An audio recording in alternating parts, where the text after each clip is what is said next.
ہاتھ اٹھا کر دعا مانگنا اور چہرے پر ہاتھ ملنا یہ بھی سنت مصطفیٰ کریم علیہ السلام ہے۔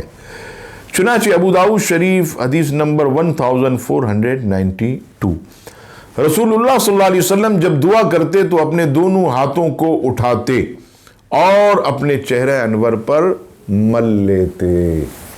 امام ابو داؤد حدیث نمبر 2775، حضرت سعد بن ابی وقاص رضی اللہ تعالیٰ عنہ فرماتے ہیں کہ ہم رسول اللہ صلی اللہ علیہ وسلم کے ساتھ مکۃ المکرمہ سے مدینہ منورہ کے لیے نکلے۔ جب ہم عذورا کے قریب پہنچے تو نبی پاک علیہ السلام وہاں اترے اور دونوں ہاتھ اٹھا کر سرکار نے دعا مانگی، اور یہی امام اعظم ابو حنیفہ کا مذہب ہے جو کہ حدیث شریف سے ثابت ہے۔